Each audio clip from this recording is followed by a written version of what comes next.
when you're not in the work, you wouldn't know how bad it is. So once you started, you will realize how horrible it is in the beginning. Unfortunately, that's what people don't see.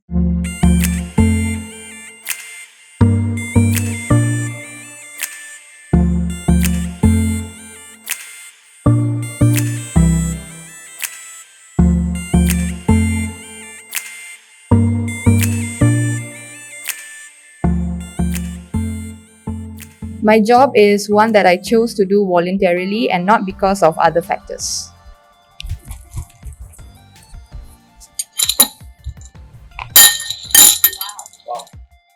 I think the reason why I said it's voluntarily is because I've been doing this for 7 years now. It is very fulfilling. So I'm not just staying at the job for other factors like, money or things like that. So I actually find fulfillment in the job that I do.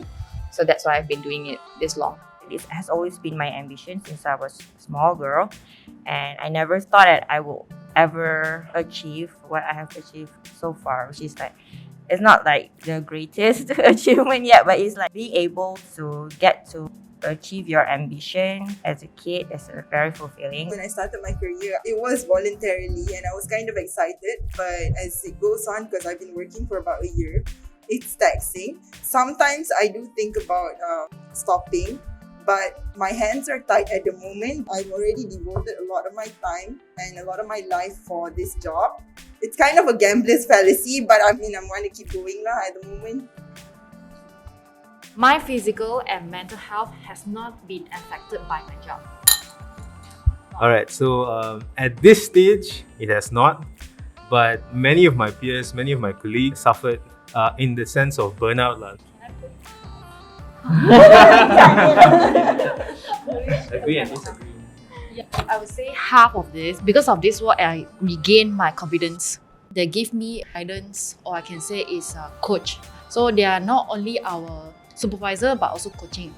Life's coaching. The way I cope with stress is by doing other activities, things that actually distract me from thinking about work 24/7, and also stress eating. So it has actually put on weight after I started working, when I thought I would lose weight because we were going to be busy, right? My job has definitely affected me mentally and physically. At the beginning of every department, you are required to work almost like 7 a.m. till 10 p.m. But of course, you have to come early. I would come around 6, right? And then I will work until 10, usually. But sometimes you might have to stay a bit later because of circumstances. Then sometimes your bosses are an anxiety-inducing and then also depressive. Sometimes you get depressed also. I see some of my friends are very depressed, very scared, but we just keep on going. Once after a year, I think you get better, and then it becomes less bad. But every time, after you finish your department, you're very good already, right?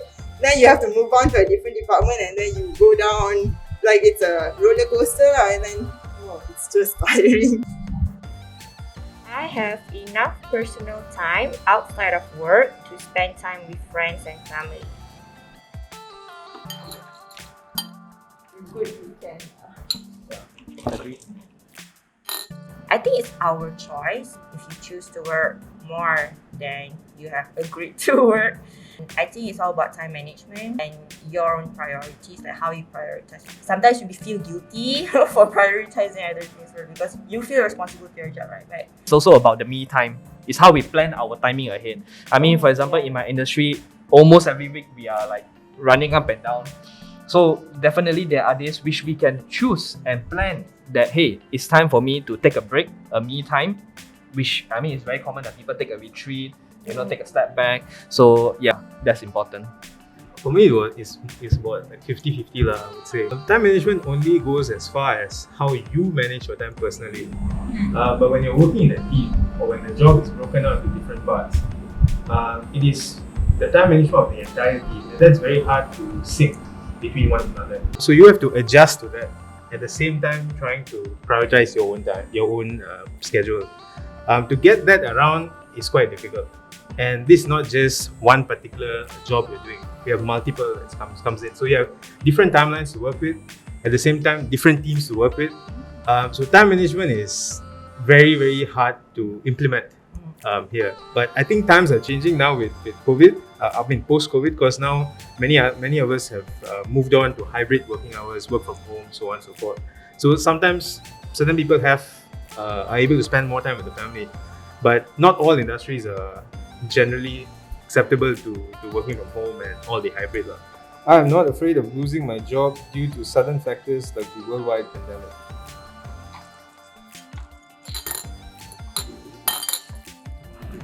For me, right, actually the hobby, ever since I started doing it, I have actually improved a lot because I was consistent.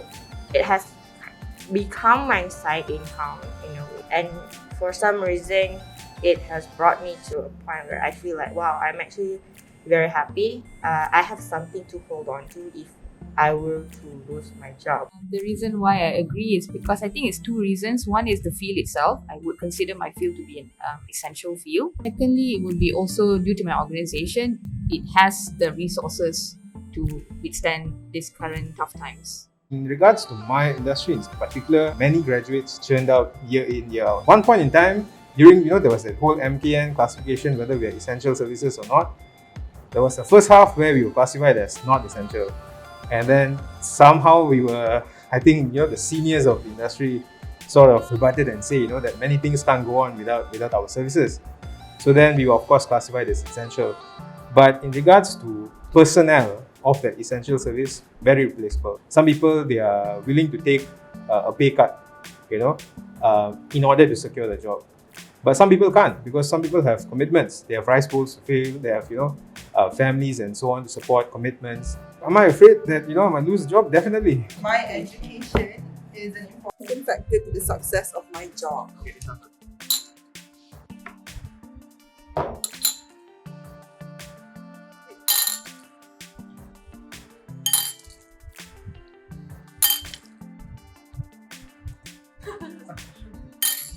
Success in your job. The education forms the foundation for you to progress well. Otherwise, it will be significantly harder, and it basically just denies you entry if you don't have that required qualifications. I am with you, but then what we learn in uni is only like 5% of what we practice in the real world. So actually, you learn a whole lot more when you start working, and you realize that there's a whole lot more that you have yet to learn. So that's why I hesitated to put a marble in. I think education is not only about IQ, but it's also about EQ. In my industry, the EQ kind of thing, when you're dealing with people, know what to say, know what to do, common, these type of things. So I think on that side is more important for my industry. I would say I put half a ball.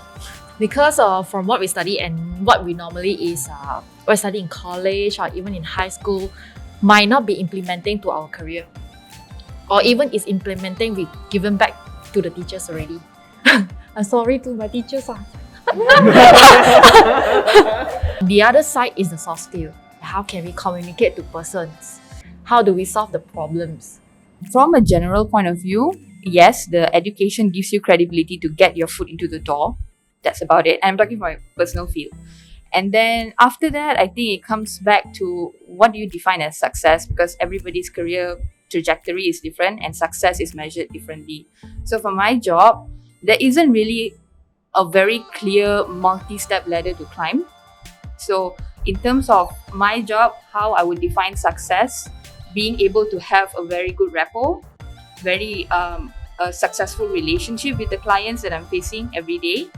And that one, you're not going to get it through education. Even if you continue your studies, that's not going to play a part in that. So it's more about brushing up your skills every day, learning from your mistakes, and how to make this interaction more interesting every day, and making sure they bring something back home from that interaction every day. I think more credit should be given to my job, and more people should pursue it.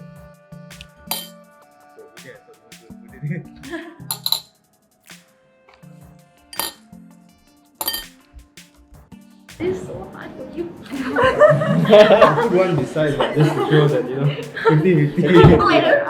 Put it out. Almost. I think Yes, more credit should be given to this profession. Clearly, because there's a lot of emotional and mental effort goes into it. Just rather than not just achieving KPIs, there's a lot of things that comes from the heart in order for the job to be successful. It's not just about being objective and getting the job done. And sometimes getting the job done means putting a piece of you away every single day or giving a piece of you every single day. So that takes a lot, and that means there's a lot of credit should be given to the people in this job. About more people should pursue it, I think the job should be given its due respect so that the right people can pursue it. You know, it shouldn't be somebody's second choice. It shouldn't be somebody's third choice simply because I didn't get that one dream job. The job should be given enough credit and respect that the right people would aspire to take up the job. Yes, credit should be given for people directly and indirectly related to my industry. That is first. Of course, in terms of having people like pursuing towards it will be good because it's an industry that can be grown and more people can be benefited. This question would relate back to individuals' mindset and thoughts about giving back. Most of the time, it's like all about us. But what if we can foster a new culture of giving back to the people? Then this job wouldn't be a need because everybody is doing it collectively. The people in the creative industry in Malaysia specifically are, in general, people have like a mindset that it's easy to come up with a design. I don't know about this generation, but back then in our generation, people are more into like professional works, like in healthcare, lawyer, accountant, and like that, right? Going into creative industry is actually something that can be very fulfilling for you. I hope that the education system in Malaysia, also the stigma of the society, doesn't like look down on something that is more related to your intuition rather than your logics. I think you guys guessed my career already, right? So the field is sort of glorified, like falsely glorified by the society. Everyone, when they are young, they are put this seed of ambition into their head, and they're kind of like brainwashed by their parents to pursue it. But you know, when you're not in the work, you wouldn't know how bad it is. So once you started, you will realize how horrible it is in the beginning. And it probably will still keep going for the next 10 years. Unfortunately, that's what people don't see. But then again, of course, the credit should be given to all my colleagues. I wouldn't say like people should not pursue it, but definitely the right kind of people should pursue it. So your parents and everyone around you should not influence you when you're deciding to go for this job. And you should definitely try to research. But like I said, if you research, you already know it's going to be hard. You go into it and then you get depressed. But if you manage to get through it, and then that's good lah. Definitely need the right people with the right mindset to go into it. Please don't tell your children. Let them choose for themselves.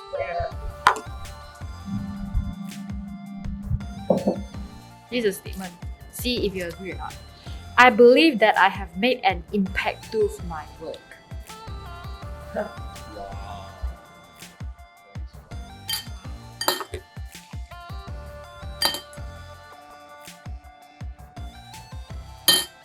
Many people will look at this group of communities totally out of their mind. They don't really look at it, or they don't observe it, or they don't see it on a daily basis, especially if you're living within KL area. Yes, we do make an impact because we not only provide food aid assistance to them, but other services to them so that they come out of poverty.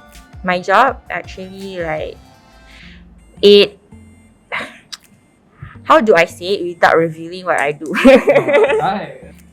Basically, like what we do is we design buildings to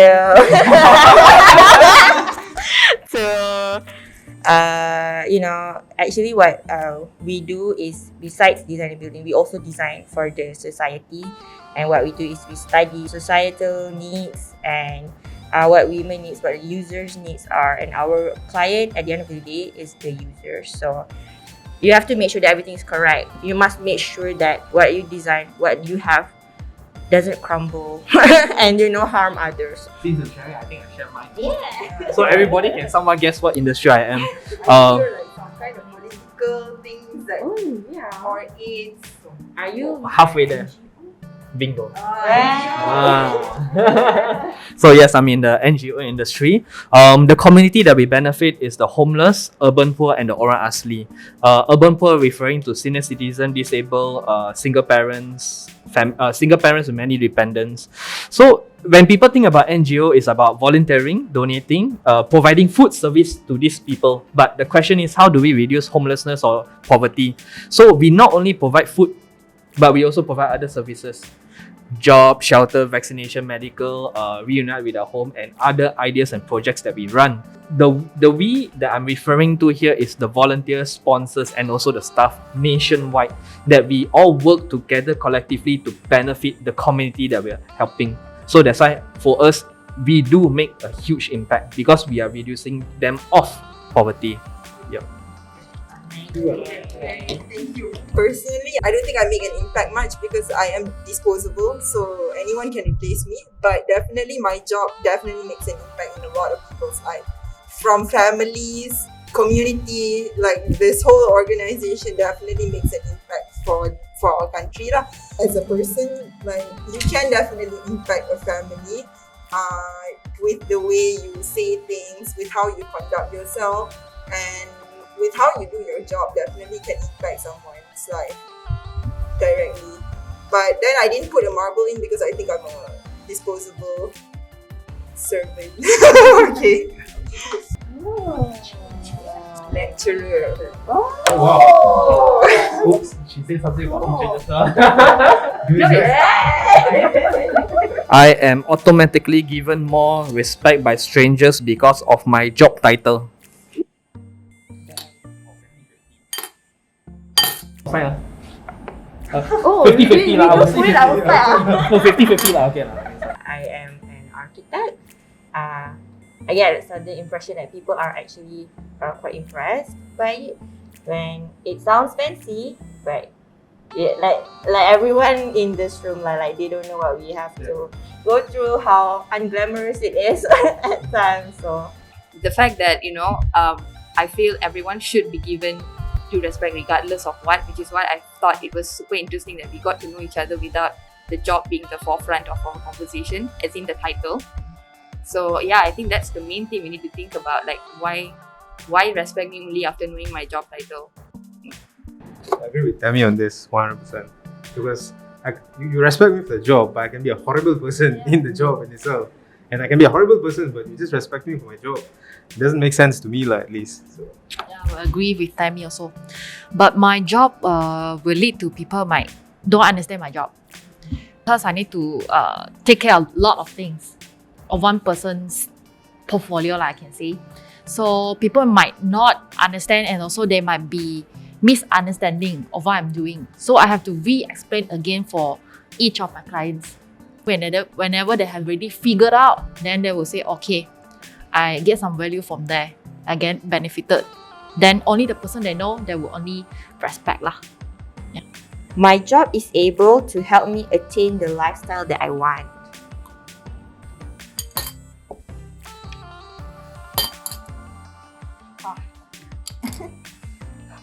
So, since everyone cannot guess, but I can say this one, yes, is a big yes. Because from that, I have already studied myself. Then I will have to do my own time management. So from there, is whether you want your growth or you want to have your own personal times. I can say this kind of lifestyle is what I always wanted. After have joined so many companies, not a lot, but few. So this is what I really wanted in the end. And I really hope this can last for until I'm leaving this world. I don't agree. This is not the lifestyle I want. Well, mainly because I don't think anyone wants this lifestyle. But well, if someone does, totally respect their choice. But I think it's probably the early 2 years. It's probably gonna get better as we go. I mean, it's already obvious, right? I can just say, okay, we know like from the KKM, right? The problem, the issue that we face is that most doctors are not able to specialize, right? because they're not permanent, they're not given the HLP. Like doctors, they're very ambitious. They want to soar through the career, and having this barrier really puts a difficult thing for them. And I think they're definitely going to have a lot more contract workers from this point on. So no pension, EPF, everything lah. So it's completely different. I'm not so sure myself lah, because I didn't research. So sorry. Lifestyle is very personal. Also contributed from your financial standing and things like that, and your prior commitments of whether or not you come in with a huge burden on your head and things like that. So generally, I would say this job is great for somebody to have a certain lifestyle. I'm happy with my lifestyle right now. I mean, obviously you have to be grateful for what you have, and I'm very happy. That being said, if I want to level up, I would have to do something more, or maybe find an avenue that has a bigger path or career trajectory for me to level up in life. I would disagree. It is because ultimately, as an NGO, of course, we don't get above what the market rate is. We are just where we are lah. There's no extra, no incentive or whatsoever. But of course, there is a sense of fulfillment in this industry where we benefit the people. So yeah. My job has plenty of opportunities for me. It has opportunities to grow and so on and so forth. Very generous. Yeah, very nice.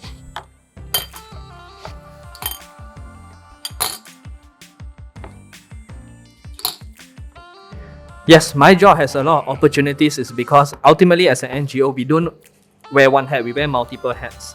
And second, of course, we are not really restricted to a budget because we can fundraise, so we can plan for it. So the table or the management team, they take all the staff or the volunteers' opinions, projects, ideas into consideration. So there's huge growth for us to do. Like, for example, no one has imagined a Malaysian sitting on a sampan going into a jungle for 1 hour plus. Yeah, this is one of the opportunity, and many more. Speaking in terms of industry more generally, because being architect means you have to be a jack of all trades. What you learn from your career and also your education, we can actually venture into other sectors, right? Some of my friends have ventured into UI UX, and I myself are in the art community, and then there are people who got into graphics and animations because we are already exposed to all the technologies, and also in a way essentially we are creatives, right? So there are a lot of opportunities knocking on the door, but it depends on the individual whether or not they want to stay in the construction industry or they are willing to explore more options out there. Opportunities in the sense that in terms of job title, that means vertical race, it's very hierarchy based. Meaning unless and until you have put in a number of years, you have completed certain number of years in the said industry, you will unlikely to go up lah. You have to complete certain number of years before you go up as and when. I disagreed because in terms of job title, not many. Of course, opportunities you can always seek out within the department because you don't really teach. There's so many other things you can do. You can lead a team. You can be a part of the audit, for example, or you can chair an event. And those are the ways that you can enrich your experience and not just teach every single day. But in terms of climbing up the ladder, the structure is pretty flat. You have like one director and then maybe like 40 over lecturers, right? So they're all like, apart from teaching, we kind of do other things, but there's no, okay, there's a promotion and you're going up and you're going up. There isn't many that way. So that's why earlier when I said, when it comes to success in our field, it's not about climbing up per se, but more towards getting better and better in your job. Yeah. It's a statement. I am fairly compensated for the work I do.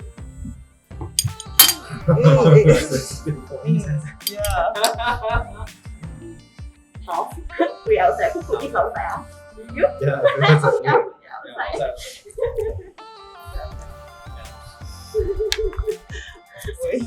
Halfway there. Yeah, halfway there.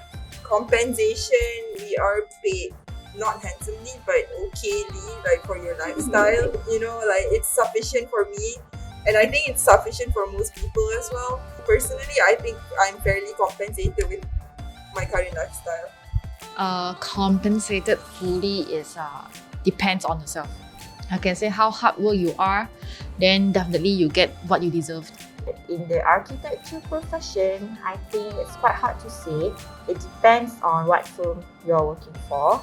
Generally speaking, architects are mostly underpaid, but I understand the current situation in the economy because all prices of the stocks and materials have gone up, and it's hard for the bosses to maintain their business as well and also take care of their employees. But then again, considering the amount of hours and the pressure that we have on our shoulders, I think the minimum wage deserves to be raised because it has been stagnant for so many years. That is my opinion, and I believe a lot of other architects' opinion on this matter. Compensation wise, in my industry, it really depends which firm you're working for first, which state you're working for, in fact, even that plays a role. The workload does not match the compensation, at least for many companies and firms out there. It's almost at the exploitatory level, see? So, industry standard, yes, definitely need to be raised. Whether I'm well compensated, I mean, who can say, who doesn't want to say you want to be more compensated? Because in terms of burden of work, in terms of work hours that's being put in, at least it should reflect. It should reflect the hard work that you've put in over the years. So am I being fairly compensated? I would say I have enough, just so I'm just like halfway there. Like what you guys mentioned, number one, am I being fairly compensated? I don't know. So I think that is the issue about, the pay transparency and like having a very clear criteria for you to hit certain level of pay would be really beneficial for everybody, so that we know, are we being fairly compensated or not. So it's always very hush when it comes to conversations regarding pay, and that actually benefits the wrong people because we will never know, are we being fairly compensated or not. In terms of personal compensation, it is fine. Of course, in my industry as an NGO, we base fully on donations for our operating costs. And the general society thought is that, hey, I'm donating to benefit the homeless, the urban poor. But what they do not realize is that there is back-end work.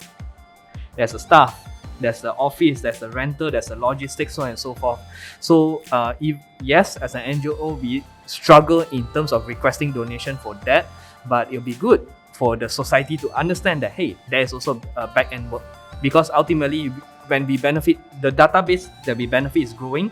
Ultimately, we still need more manpower. So that's where donations are important for us. So I hope the society would understand it and, hey, support an NGO. Hey.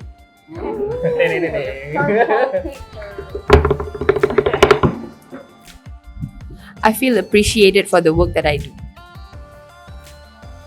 I think our answer is the same.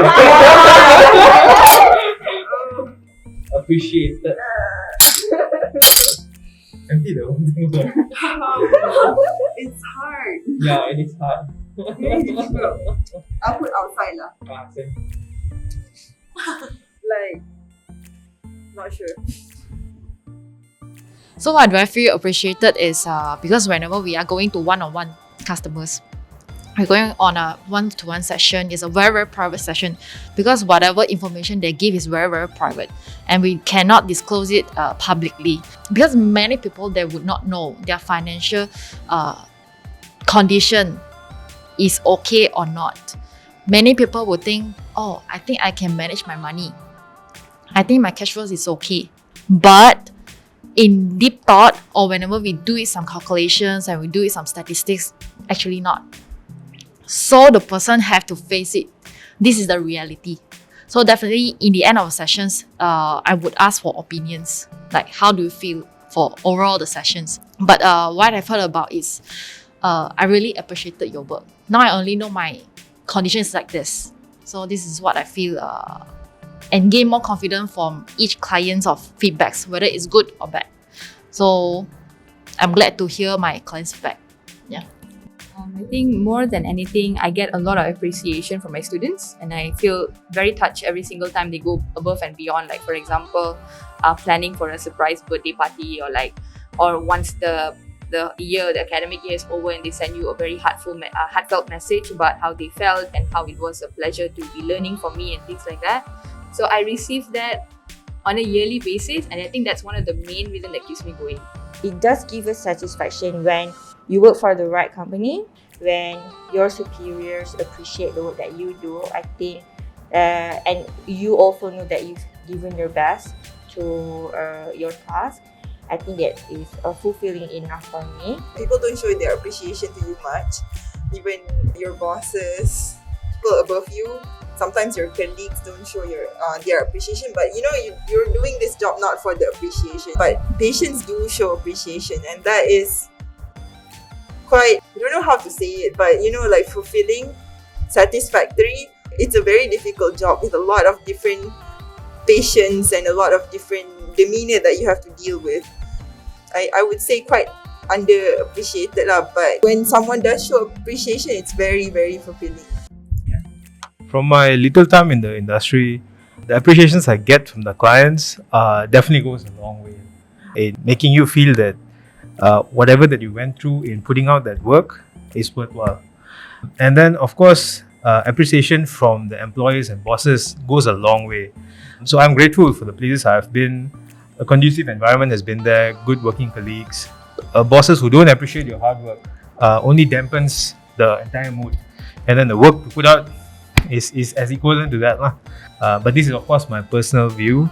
I hope employees of my industry will, of course, at least show their employees the appreciation that they need, because it really goes a long way and it benefits both parties anyway.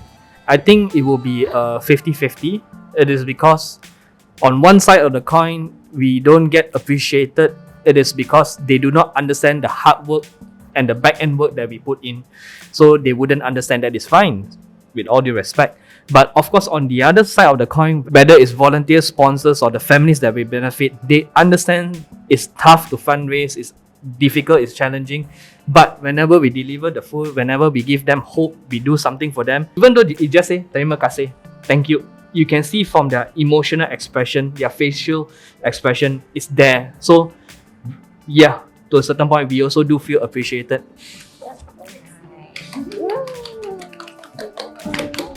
What is your job? IT. No, IT is emotions. Oh, Emotion. emotion. Are you a consultant? What We is it? guessed your job. I think you guessed your job. Lawyer. Yeah. Huh? It's a wrap! Well done. Let's go. Alright. Hi, I'm Zimi. I'm a financial integrator. Hi, I'm Tammy and I'm a lecturer. Hi, I'm Jen Hao. I'm the public relations at Kachara Soup Kitchen. Hi, my name is Arda and I'm an architect. Hi, my name is Afika and I'm a doctor, specifically house officer. Hi, I'm Pravin Tangaraju and I'm a lawyer.